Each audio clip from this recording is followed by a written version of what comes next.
Comment transformer la colère d'une génération en un moteur de changement positif? Depuis près de 20 ans, Christian Achaleke relève ce défi avec détermination et conviction. De Kumba, sa ville d'origine, aux tribunes de l'Union africaine et du Commonwealth, il s'est imposé comme l'une des voix les plus influentes de sa génération dans la consolidation de la paix. My name is Achaleke Christian Leke. I am from the BLM division in the southwest region of Cameroon. I'm based in Yaoundé. I was recently appointed by the head of state to serve as a member of the coordination committee of the National Anti-Corruption Commission. But at the same time, I serve as the executive director of Local Youth Corner Cameroon, which is a youth-led NGO based in Yaoundé with offices in the northwest, southwest, and the far north region. And we work specifically around promoting youth empowerment, youth development, and also building peace, preventing conflict, and countering violent extremism. And I've been doing this for the last 17 years of my life. But I'm a youth, so most part of me has been serving community, and I've worked both at national and international level and across several countries in the world. So being a young person that was born and raised in Kumba with the realities that the whole world knows about some of the socio-economic challenges that the city faces. Being born and raised there, I think really inspired and shaped the person I've become today, because those challenges that I saw actually was what inspired me to becoming a change agent. I think because for three key things. The first one was that I saw on hand what violence and crime can do to a community. That was one. The second one, I saw also clearly how people are very passionate about getting things done to an extent where the energy could be used to do things which were not right. So I realized that if I use the same energy, the same wisdom to do positive things, I could be able to get results. And the third thing which I learned growing up there is that koinonia spirit, that community spirit of working together. And I think these three things really shaped whom I decided to become a young person that is focused on loving his community, loving his nation, loving his society in a way in which I will not bother to only ask what is being done for me, but what am I doing? Mais loin de se contenter de théoriser sur la sécurité, Christian Achaleke s'investit dans des actions concrètes. Il réinsère des anciens détenus, protège les jeunes contre l'extrémisme violent et œuvre chaque jour à bâtir un avenir plus pacifique. In 2015, we designed an initiative called Prisonpreneurship. Our idea was that based on my inspiration, and I saw that when young people go to prison, they come out and they become worse, they become more violent, and they affect the community. To solve that was not for us to question what is really wrong in the prison, but to ask ourselves, how do we fix these challenges? And we decided to create this program where in 2015 we did the pilot phase in one correctional center, which is Bosta Institute. And we realized that any young person that is incarcerated or is jailed, if you provide them an alternative to violence, they can become a better person. And we designed that initiative. In 2016, the pilot that we had was so successful to an extent where the Commonwealth Secretariat in London had to invite me for a recognition, which the Queen of England was part of this process, and I won the award of the Commonwealth Young Person of the Year. The reason this award was handed to me was because of the fact that this initiative, for the first time, led by young people, was able to provide alternative to violence and crime. And the funding that we had from this, the cash price was, I think, about £7,000, and we reinvested this into the program, and before we know it, the program had extended to 8 prisons across the country, targeting about 5,000 prisoners. Today, as we speak, this initiative has produced people who were in prison, who have left prison and have become entrepreneurs. And while in the prison, they are still producing. If you go to Kumba prison, you will see a poultry farm that we constructed in 2018. If you go to Kribi prison, you will see the first ever barber shop out of prison, run by prisoners, which is located at just beside the entrance of the Kribi prison. If you go to Bamenda prison, you will see a greenhouse farm that we constructed. If you go to the far north region, you will see hangars and machines that we provided for tailoring and others. We have been able to build such change, and it's for this reason that in 2018 we were awarded the Luxembourg Peace Prize in the world. Also, when it comes to education of children in emergency situation, we all know what conflict has done to children. Access to education has become a big issue. In 2017, we visited the Far North region, and we realized that children were even more exposed, recruited, and used by armed groups. We decided that we are going to set up an educational program called the Salam School. It's a free school program for children who have been displaced, children who have lost family members and who have gone through difficult moments and who are in the emergency system of education in the Far North region. In 2018, with no funding, with no resources, when I traveled to the US for the ECOSOC Summit, I used my per diem to purchase school equipment, and in 2018 we started that school. Today as we speak, we've trained over 400 children within this school program. We do not have classroom, we do not have fancy things, but we have volunteer teachers who have been training these children, and we have been providing full scholarship in terms of school bags and materials, and we have reintegrated some of them into formal school, paying their school fees, and even provided didactic materials.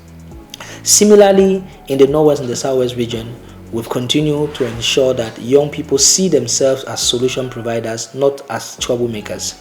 And we've had moments where we've designed a program called the Nawiwi Sports Jamboree, which the intention is to use sports as a tool to build social cohesion and promote collaboration between people of different backgrounds. We realize that the displaced persons from the Northwest and the Southwest and the Far North region, in the communities where they find themselves, social cohesion is a big problem. It's for that reason that we create this sports program, knowing that Cameroon is a sports-loving nation. Sports is becoming a tool to bring people together. I'm excited to share with you that since 2022 that we launched this Sports for Peace and Development initiative, we have mobilized over 6,880 IDPs. We have worked in 4 regions: Douala for Littoral, Yaoundé for Center, Bafoussam for West Region, and Betwa for the East Region.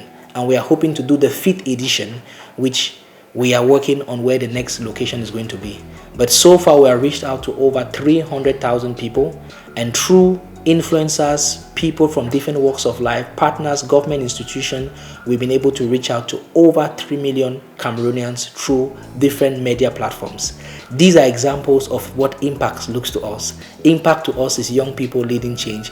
Impact to us is young people mobilizing themselves. Impact to us is young people seeing themselves as supporters and collaborators of government and international development effort. To us, this is what we've been able to do so far. Le parcours de Christian Achaleke nous démontre que la paix n'est pas un simple idéal, mais un travail de longue haleine, fait de discipline, d'empathie et d'une foi inébranlable en l'humain. I think that the conversation about young people being the spearhead of development, but yet we are not seeing many young people in leadership position, is a big challenge. And for my time of working, serving in community, I came to realize that there are 4 key things which we need to focus on. The first one is that we need to really focus on evidence-based advocacy for young people to have opportunity. You should not be appointed only because you are youth. You should be appointed because you are a youth who is competent, so that the day you are given an opportunity, you will give the best. And we have so many competent young people, and I think that it is important that we keep demonstrating. The second one is that we young people, we need to learn how to create our own tables. In our space of development work, we say, if you are not invited to the table, there's no need to fight to break the table. Create your own table. When you have impact, I'm sure that people will come to your table and you want to be invited. I give an example. Have you ever imagined how enjoyable it is when you are teaching your father how to use smartphone? Because of the fact that they are old, they were not taught how to use social media during their time, you realize that your father will be more concentrated learning from you. This is how young people need to engage when it comes to finding ourselves in the space. The third one, I think, is patriarchy. You know, there is this perception that nothing good can come from young people. But this is false. If nothing good can come from young people, why is it that young people are now mobilized to commit crime and violence, you know, when people are not able to achieve their objectives? So young people can only be valuable to break houses, to do wrong things. Whereas when it comes to good things, then we are undervalued. I think this patriarchal perspective is also something which is affecting, which we can break it using evidence and showcasing what young people are doing. The fourth one which we have is the limited investment in young people. I think that in the context of Cameroon, the creative industry has grown so big. Entrepreneurs have become amazing. Community actors, young people are doing amazing work. There is need for more financial, technical and capacity investment in young people. Because when this happens, it is really possible for us to see the dividend of our 75% of young people's population that we have in Cameroon. As a young person today, I've had the opportunity to lead nationally and internationally. And the one thing that makes me different is my ability to go for knowledge, to learn to become better, is my ability to believe in intergenerational network and mentorship, is my ability to know that change can be driven with little or no resources, and finally, my ability to know that we can only drive change if we work together and if we collaborate. So to me, this is what it means if we want to have young people in leadership position. To be there is one thing, to deliver is another thing. So while we are struggling to be there, let's also struggle to deliver properly.